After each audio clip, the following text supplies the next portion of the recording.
बारामतीमध्ये ही माझी दुसरी वेळ आहे. एकदा अजितदादा पवार आणि माझी मुलगी पिंकी शिवकुमार माली यांचा अपघात विमानाने झाला होता. तर डेथ बॉडी घ्यायला आलेली होती. ती पहिली टर्म होती आणि आज मी त्यांच्या डेथ सर्टिफिकेटसाठी माझे झालो 27 तारखेला रात्री 10:15 वाजता ती मला फोन केली, पप्पा सो गए क्या? तो मैं सोने जा रहा हूँ. तो बोले कि ठीक है, मैं कल सुबह अजीत दादा पवार के साथ मैं बारामती जा रही हूँ, वहाँ से मैं शमशदाबाद जाऊँगी और मैं होटल में शिफ्ट होने के बाद मैं आपसे बात करूँगी. तो मैं बोलो कि नहीं अभी ही बोलो क्या बात है. तो ती म्हणाली की नहीं मैं आपसे विस्तार में बात करूँगी और मौका मिला तो दादा से भी मैं आपकी बात करवाऊँगी. हे एवढा माझाशी तिचा 27 तारखेला बोलणं झालं. 28 तारखेला ही अपघात झाला. टी व्ही चॅनलच्या माध्यमातून माहिती मिळाली. ब्रेकिंग न्यूजमध्ये पिंकी माली अटेंडंट फ्लाईटचा अपघातमध्ये मृत्यू झाला अशी बातमी मिळाल्यानंतर मी बारामतीला. त्यावेळी मी रात्री मुंबईवरून प्रवास करून इथं हॉस्पिटलला माझ्या मुलीची डेड बॉडी घ्यायला आलो. कारण का मला कोणीही कळवलं नाही. कंपनीचे लोकांनी माहिती की मुंबई के ऑफिस से उसकी डेड बॉडी मिलेगी या मैं उसका बारामती से एम्बुलेंस से लाके दूंगा. मला टीव्हीवर माहिती मिळाल्यानंतर मी माझी मुलगी गमावलं म्हणून मी बारामतीला आलो. ज्यावेळी मी गव्हर्नमेंटच्या हॉस्पिटलमध्ये आलो त्यावेळी वातावरण खूप दयनीय होता. लोकांच्या डोळ्यामध्ये अश्रू होते. पुरे गावकरी लोक हे बघून मी एकदम आश्चर्यचकित झालो की पुरे गावातले लोक दादावर प्रेम करणारे लोक या हॉस्पिटलला पुरा घेऊन बसलेले होते.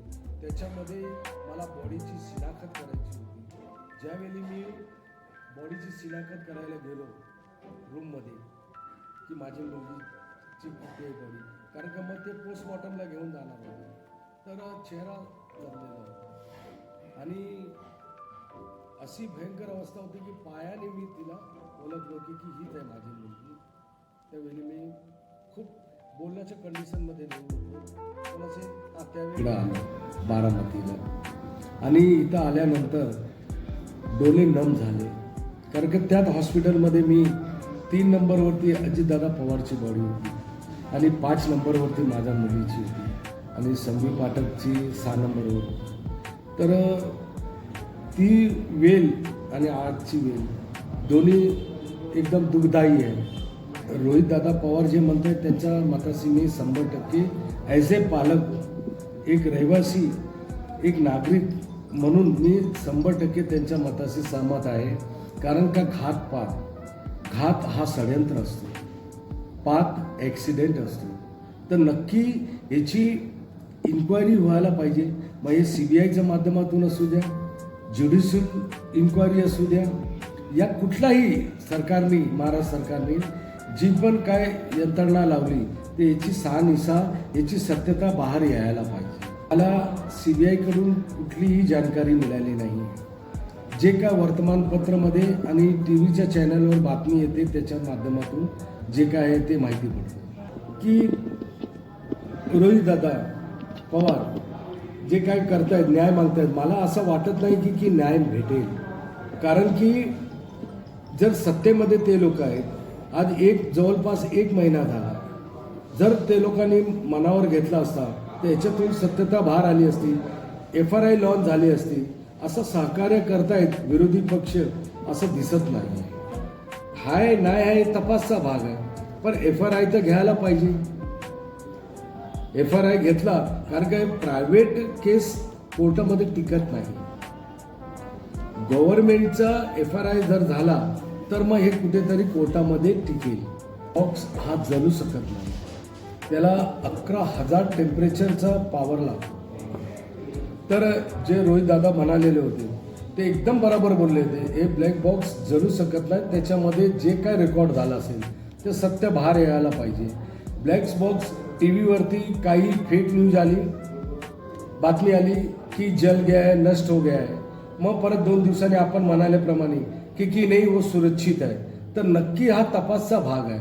तपासमध्ये माहिती पडेल की ब्लॅक बॉक्स ते मध्ये हे खरोखर सुरक्षित आहे की नष्ट झालेलं आहे की जळालेलं आहे हे इन्क्वायरीचा भाग आहे. विमान बदलीचा असं नाही. माझी मुलगी नेहमी जायची तर ती मला चर्चा करायची. ब्लॅक कलरचा त्यांचा चार्टर्ड फ्लाईट असायचा. यावेळी एक तर पायलट बदली झाला. सकाळी 6:30 वाजता पहाटे कुठला ट्रॅफिक असतो.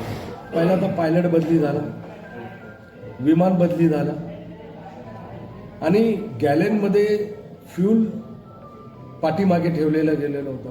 हे असं माहिती मिळाली चॅनलच्या माध्यमातून. तर हे काय लगेच आहे का? बॅगे आहेत का? फ्यूल कसं काय घेऊन जाऊ शकतात? कारण का ही सुरतला गेलेली फ्लाईट आलेली होती. तो फुल भरलेला होता. एका मिनिटामध्ये 15 किलोमीटरचा याचं रेंज आहे जाण्याचा. तर फ्यूल जास्त असल्यामुळे हे वाया सासादाबाद जाणार होते बारामतीला सोडून. जर फ्यूल कमी असता तर असं वाटतं की कमी जळला असता. अपघाताच्या वेळी काही भाग शिल्लक पाठचा राहिला तर कदाचित फ्यूल जास्त असल्यामुळे याची आग जास्त लागला. जर फ्यूल कमी असता तर कदाचित लय लोकांचा जीव वाचू शकत होता असा माझा सोच आहे.